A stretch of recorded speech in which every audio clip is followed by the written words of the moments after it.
आप क्या समझते हैं कि आजकल पेरेंट्स कैसे हैं? मैं बचपन में जिस तरीके से मेरी पेरेंटिंग हुई है उसमें और अभी की पेरेंटिंग में बहुत ज़्यादा फ़र्क है। उस ज़माने में पेरेंट बहुत स्ट्रिक्ट हुआ करते थे, बहुत सख्ती करते थे, मारने का कॉन्सेप्ट बहुत ज़्यादा था। क्योंकि उस ज़माने में सोसाइटी का जो ओवरऑल कल्चर था, वो कल्चर ही ऐसा था कि उसमें एक मर्द तब कहलाया करता था जब वो औरत पे सख्ती करे और अपने बच्चों पे सख्ती करे, वो भी पब्लिकली। एजुकेशन लिमिटेड थी, बहुत ज़्यादा नहीं थी। बच्चों के एतबार से उस ज़माने में बच्चों पे सख्ती बहुत ज़्यादा थी इन कंपैरिजन कि जो आज के बच्चों के ऊपर सख्ती है। इन साथ-साथ आप ये भी कहना चाह रहे हैं कि पेरेंट्स गलत नहीं होते थे, बस उनका तरीका जो है वो डिफरेंट होता था क्योंकि उनके पास इतनी नॉलेज नहीं होती थी, एक्सपोज़र नहीं होता था। जो फादर है अपने बेटी से या बेटा से पूछते हैं कि आपने क्या बनना है? अभी देखिए आपने बात की गूगल के यू की, देखिए आज से 15-20 साल पहले ये चीज़ें इतनी रेडी अवेलेबल तो नहीं थी। और अगर हम लेट 80s अर्ली 90s की बात करें उस ज़माने में, तो यही जो क्योंकि उनके जब बच्चे छोटे होते होंगे तो वही सख्ती की वजह से, खौफ की वजह से, डर की वजह से जो एक कम्युनिकेशन गैप होगा, तो बच्चों ने अपनी प्रॉब्लम्स ही नहीं बताई होंगी। लेकिन आजकल के बच्चे तो बताते होंगे। नहीं, उस ज़माने में प्रॉब्लम बताने का मतलब था कि डंडा पाई देता था।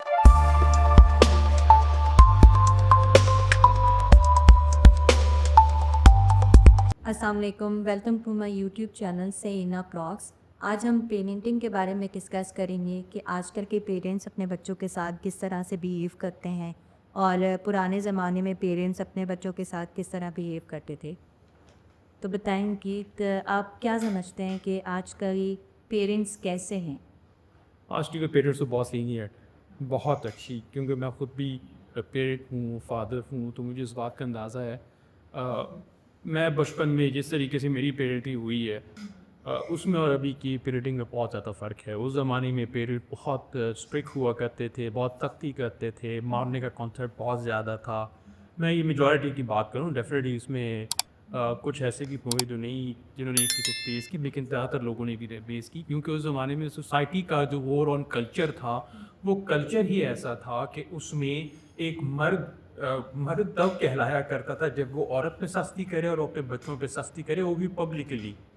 तो और दूसरी एक एक मेन रीज़न ये थी कि वहाँ उस ज़माने में बहुत ज़्यादा प्लेटफ़ॉर्म्स नहीं थे जहाँ पे लोग एक्सपोज़र और एक्सपीरियंस हासिल कर सकते। एजुकेशन लिमिटेड थी, बहुत ज़्यादा नहीं थी। ग्लोबलाइज़ेशन नहीं थी, दुनिया में कनेक्टिविटी इस लेवल की नहीं थी। ये सारी रीज़न्स हैं जिसकी वजह से मुझे फ़ील होता है कि उस ज़माने की पेरेंटिंग आजकल के पेरेंटिंग के मुकाबले में बहुत ज़्यादा बच्चों के एतबार से उस ज़माने में बच्चों पे सख्ती बहुत ज़्यादा थी इन कंपैरिजन कि जो आज के बच्चों के ऊपर सख्ती होती है। लेकिन साथ-साथ आप ये भी कहना चाह रहे हैं कि पेरेंट्स गलत नहीं होते थे, बस उनका तरीका जो है वो डिफरेंट होता था क्योंकि उनके पास इतनी नॉलेज नहीं होती थी, एक्सपोज़र नहीं होता था, इतनी ज़्यादा इंटरैक्शन तो खैर करीब-करीब आपका होकर ही कि किसी और से ज़्यादा नहीं होता था। क जो आजकल पेरेंटिंग हो रही है, वो बहुत ज़बरदस्त है। मतलब अगर मैं आपको बात बताऊँ तो मैंने देखा है कि आज जो फादर हैं अपने बेटी से या बेटा से पूछते हैं कि आपने क्या बनना है। पहले वो पूछा नहीं जाता। इतना कम्युनिकेशन गैप था, एक डर और खौफ। हम ये समझते हैं कि पुराने ज़माने में एहतराम बहुत तका तहज़ीब होती थी। मुझे ऐसा लगता है कि वो डर और खौफ की वजह से जो बच्चे हैं वो खामोश रहते थे। और खामोशी में वो जो सोचते थे, वो जो समझते थे, वो कह नहीं सकते थे। जो वो नहीं कह सकते थे तो जो उनके ऊपर कोई भी चीज़ थोप दी जाती थी वो उसको फॉलो करना करती थी वो। तो आजकल ये कम्युनिकेशन गैप जो है वो नहीं है। बच्चे जो हैं अपने पेरेंट्स के साथ बहुत फ्रेंडली हैं। पुराने ज़माने में अगर कोई बच्चा बहुत ADHD है फॉर एग्ज़ाम्पल किसी बच्चे को और उसका फ़ोकस नहीं बनता, वो बेचारा इधर-उधर जाएगा, भागेगा, अपनी सारी करेगा, हर चीज़ एक्सप्लोर करने की कोशिश करेगा। और पहले के पेरेंट्स वो थप्पड़ भी लगा के बिठा देते थे उन्हें कि ये तो बैठता ही नहीं है। या ऑटिज़म के बच्चे हैं जो अपना अलग से खेलें कि जो उनकी जो माएँ वो बात को गुस्सा करने की अलग से तुम खेलते हो। अपने फ्रेंड्स के साथ या अपने सिबलिंग्स के साथ क्यों नहीं खेलते। लेकिन अब अगर किस किस तरह से कोई बिहेवियर प्रॉब्लम दिखती है किसी पेरेंट को आजकल न्यू जो पेरेंट्स हैं, वो फ़ौरन रिसर्च करते हैं। अपनी एक अच्छी रिसर्च करते हैं और सोशल मीडिया अगर हम गूगल का इस्तेमाल करें तो वो बिहेवियर सारे देखकर तो उनको बीमारी समझ आती है कि हमारा बच्चा शायद उसे ऑटिज़म के सिम्टम्स हैं या कि ADHD के सिम्टम्स हैं, और फ़ौरन वो थेरेपिस्ट के पास जाते हैं, साइकेट्रिस्ट के पास जाते हैं, स्पीच थेरेपी कराते हैं या जो भी उनके प्रॉब्लम्स होते हैं उनको हल करने की कोशिश करते हैं, उसकी ट्रीटमेंट करते हैं। पहले ऐसा कुछ भी नहीं होता। फिर इसके रीज़न है ना, देखिए पहले अवेयरनेस ही नहीं। अभी देखिए आपने बात की गूगल की, यूट्यूब की, देखिए आज से 15-20 साल पहले ये चीज़ें इतनी रेडी अवेलेबल तो नहीं थी।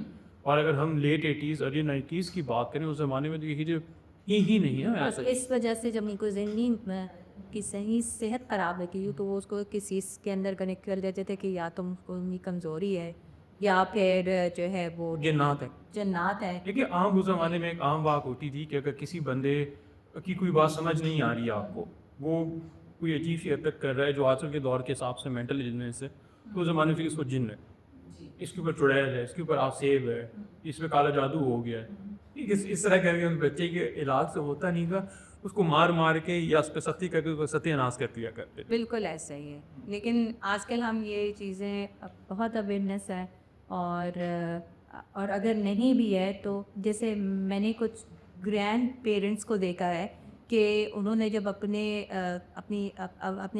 जब वो खुद पेरेंट्स होते थे और अपने बच्चों पर या उनके बच्चों पे जब सख्तियाँ की होती हैं तो वो उसको कहते हैं, मानते हैं कि बेटा हमें पता नहीं था, उसमें मानने के अलावा तो रोशिद है नहीं ना, लेकिन एटलीस्ट क्या करेंगे। देखिए मुझे एक बात बताएं, चलो फॉर इंस्टेंस एक इसमें उनका बड़ापन है, इसमें कोई शक नहीं है कि वो मान करें, लेकिन उनके पास इसके अलावा ऑप्शन ही कोई नहीं है।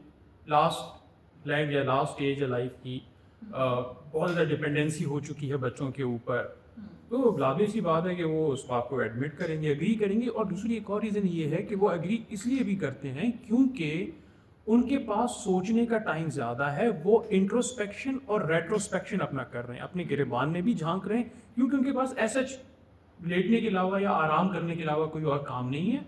वो अपने गिरेबान में भी झांकते हैं और वो माजी के झरोकों में भी झांकते हैं कि उनसे क्या गलतियाँ होंगी। क्योंकि उनके जब बच्चे छोटे होते होंगे तो वही सख्ती की वजह से, खौफ की वजह से, डर की वजह से जो एक कम्युनिकेशन गैप होगा तो बच्चों ने अपनी प्रॉब्लम्स ही नहीं बताई होंगी, लेकिन आजकल के बच्चे तो बताते होंगे। नहीं, उस ज़माने में प्रॉब्लम बताने का मतलब था कि डंडा पाई के चक्कर। बिल्कुल ऐसे ही है, बिल्कुल ऐसे ही है। तो जो है, अच्छा मुझे एक और चीज़ आपसे डिस्कस करनी थी कि उस ज़माने में लड़कों को क्यों कितनी आज़ादी दी जाती थी और लड़कियों के ऊपर इतनी पाबंदियाँ क्यों? देखिए सोसाइटी नॉर्म्स, देखिए सोसाइटी कल्चर, उस ज़माने में ये कल्चर ही ऐसा था। पुराने दौर में ये बेसिकली माइंड सेट था कि लड़कियों को ना एजुकेशन देनी है, ना एक्सपोजर देना है, कि जल्दी शादी कराएं, और ताकि वो बेसिकली उनको ना अपना बोझ समझते थे। मेजॉरिटी की मैं बात कर रहा हूँ, ठीक है, इनमें एक्सेप्शंस भी हैं। तो इसकी वजह से वो करते क्या थे, वो कहते थे क्योंकि ये बोझ है और फिर लाइबिलिटी है, तो इसको आप घर में बांध के रखें, ऐसा ना हो कि इसकी वजह से हम किसी मसले में एंड अप हो जाए। अब इससे होता क्या था, इससे होता ये था कि जो बच्चा है वो बच्चा, उसको लिबर्टी मिलती रहती थी, लड़की जो थी उसकी बहन वो इंफीरियरिटी कॉम्प्लेक्स का शिकार होती थी और वो मेंटल प्रॉब्लम्स में एंड अप होती थी। और अच्छा, ये मसला सिर्फ लड़कियों के लिए नहीं था, लड़कों पे भी थी। उस ज़माने में मुझे याद है एक आम कहावत होती थी कि आप मगरिब से पहले घर वापस आ जाए, तो ये लड़कों के लिए भी थी। लेकिन हाँ, लड़के by virtue of their gender वो फिर भी बाहर चले जाते थे, वो निकल जाते थे, लेकिन लड़कियों के ऊपर बेबना सख्ती थी कि अगर लड़की ने शहर जाना है, ये इवन अपने ट्यूशन सेंटर जाना है, तो छोटे भाई के साथ या बड़े भाई के साथ किसी न किसी के साथ जाएगी, अकेले नहीं जाएगी। बिल्कुल ऐसा ही है, लेकिन जिस तरह आपने अभी बात की कि मगरिब से पहले आ जाना, ये तो अच्छी बात हो है। और उस ज़माने की कुछ चीज़ें बड़ी अच्छी भी थी। एहतराम, चाहे वो डर में हो, मतलब डर का एहतराम नहीं होना चाहिए था, लेकिन नॉर्मल एहतराम होना चाहिए बढ़िया। दूसरा, फैमिली टाइम बहुत अच्छा होता था, और जो आपके रिलेटिव्स थे वो एक दूसरे की बहुत हेल्प करते थे, इसके बहुत मजबूत हुआ करते थे। कोई भी किसी के घर में कोई प्रॉब्लम होती थी तो बहुत सारे लोग आ जाते नहीं। देखिए मैं मिसाल, मगरिब के बाद जैसे ही हम बच्चा घर आता था, फ्रेशन अप होता था, डिनर सर्व होता था, सबके सब डिनर करते थे, एक साथ ठीक है, एक साथ डिनर किया। उसके बाद एक ड्रामा आता था रात 8 से लेकर 9 बजे के बीच में, वो ड्रामा आपने देखा। उसके बाद सोने की तैयारी होती थी, किसी ने किताब पढ़ी, नावल पढ़ा, कहानी पढ़ी, और आप उसका सो गए और टेस्ट के सुबह सवेरे हो गया, सबने मिलकर नाश्ता किया। तो ये बेसिकली उस सख्ती की वजह से एक हेल्दी लाइफ थी। आज भी अगर आप देखिए सोशल मीडिया पे, तो हमारे दौर के जो लोग हैं या हमसे पहले वाले दौर हैं, वो उस एरा को याद कर रहे हैं, उस एरा को मिस कर रहे हैं। सब हाँ, लेकिन जितनी सख्ती थी, जितनी मारें खाई, हमने तो बहुत मारें खाई, मार नहीं खाते थे तो हमारा खाना हजम नहीं होता था। लेकिन आज उस एरा को याद करते हैं, दिल चाहता है कि टाइम मशीन में बैठें और उस दौर में चले जाएं। कितनी भी सख्तियाँ थी, क्योंकि उन सख्तियों की वजह से वो बहुत खूबसूरत बना। ये सख्ती ना होती और वो वाली सख्ती ना होगी तो हम वो 11 बजे घर आते तो ना वो ड्रामा देखते, ना वो क्वालिटी टाइम स्पेंड करके अपने फादर के साथ जो ऑफिस से आते थे या बिजनेस से आते थे। तो पेरेंटिंग उस ज़माने की डिफरेंट थी, आजकल की बहुत डिफरेंट है।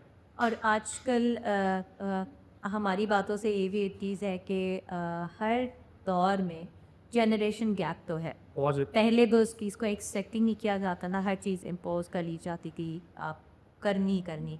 लेकिन अब एटलीस्ट बच्चे की सुनी जाती है, इवन बच्चे की मानी भी जाती है। पहले पेरेंट्स कभी किसी दौर में अपनी कोई भी जो भी कोई चीज़ बच्चों से करवाना चाहते थे उसकी रीज़न नहीं दे। लेकिन उसकी रीज़न लेकिन आजकल पेरेंट्स जो हैं वो बच्चों को हर चीज़ बताते हैं। देखिए उसकी बहुत बड़ी रीज़न है। देखिए पहले के दौर में जनरेशनल गैप्स होते थे ना कि पेरेंट्स के और बच्चों के, तो उसमें 19-20 18-20 का फ़र्क होता था। बहुत ज़्यादा कोई ड्रास्टिक फ़र्क नहीं होता था। बूमर्स को देख लें, जनरेशन एक्स को देख लें, जनरेशन वाई मिलेनियल्स को देख लें। अब मसला ये है कि अब जो चेंजेस आई हैं, अब आप मिलेनियल्स तो और जेन ज़ी 10 साल का डिफरेंस है, ये 4 साल का है, 2 साल का है, but again at the end of the day mindset में बहुत फ़र्क है। ठीक है, इसी तरीके से पहले अब हो क्या रहा है कि हम लोग मिलेनियल्स हैं या जो जनरेशन एक्स है, उनका प्रॉब्लम ये है कि उनके बच्चे अब जेन ज़ी हैं या जेन अल्फा है। अब इन दोनों जनरेशन्स के साथ मैचअप करना बहुत मुश्किल काम है। उसके लिए आपको बहुत ज़्यादा स्ट्रिंजेंट मेजर्स लेने पड़ते हैं अपनी पर्सनैलिटी के एतबार से कि आप उन चेंजेस को अडेप्ट करें ताकि आप उनके हिसाब से मोल्ड हो सके। तो आप बताएं क्या क्या प्यार में कौन कौन सी चेंजेस आनी चाहिए जिससे ना हमारे ये जो गैप्स हैं वो कम हो सकें। नहीं, आपको गैप तो पता नहीं कैसे गैप तो कम होने से लेवल चला गया है। हाँ, कुछ बेहतर ज़िंदगी गुजर सके। देखिए वो चेंजेस हमने अडेप्ट की है ना। देखिए सोशल मीडिया के साथ देखिए हम लोगों ने अपने आप को एसोसिएट कर लिया है। हम लोग उसके हिसाब से बच्चों को देखिए हम प्राइवेसी देते हैं। बच्चों के ऊपर हम बच्चे के ऊपर सख्ती नहीं करते हैं। हम बच्चे के साथ प्यार से एज अ फ्रेंड बात करते हैं। जो हमेशा मैं फील करता था कि एक फादर को या मदर को एक दोस्त के कैपेसिटी में की हैसियत से बात करनी चाहिए, तो हम वो करते हैं उनके साथ। उनको घुमाते हैं, फिराते हैं, उनके ऊपर स्कॉल्डिंग, गुस्सा, चीखना चिल्लाना नहीं करते, उनके ऊपर मार पिटाई नहीं करते हैं। तो हाँ, अब पॉइंट ये है कि इनमें से कुछ चीज़ें ऐसी भी हैं जो हमने उनको बहुत ज़्यादा दे के पैम्पर कर दिया है। उनकी पैम्परिंग एक्स्ट्रा पैम्परिंग हो गई है, ये भी गलत है। बट अगेन क्योंकि अब ट्रांजिशनल फेज है, ट्रांजिशनल फेज है, हम लोग वो हैं जो हम मॉडर्न पेरेंटिंग की बुनियाद रख रहे हैं। लेकिन कुछ अर्से बाद आप देखिएगा कि फिर ये इनमें से ना चेंजेस जब हम देखेंगे, लोग कहेंगे अगले 15 साल बाद कि यार इस जनरेशन ने ये गलती की थी एज पेरेंट, तो वो गलत निकाल देंगे और पॉजिटिव पॉइंट लेके आगे चलेंगे। जैसे हमने सख्ती को निकाला और फ्रेंडली एक एनवायरनमेंट। लेकिन अब जो ये एक्स्ट्रा फ्रेंडली चीज़ है ना, इसको भी लोग निकालेंगे क्योंकि ये भी डेट्रीमेंटल है। इससे बच्चा बहुत ज़्यादा पैम्पर्ड होता है और वो ज़माने की दुनिया की मुश्किलात फेस करने से कासिर हो जाता है। बिल्कुल, थैंक यू सो मच। आज हमने बहुत एक अच्छा टॉपिक डिस्कस किया। उम्मीद है कि आप लोगों को भी बहुत अच्छा लगा होगा। Thank you.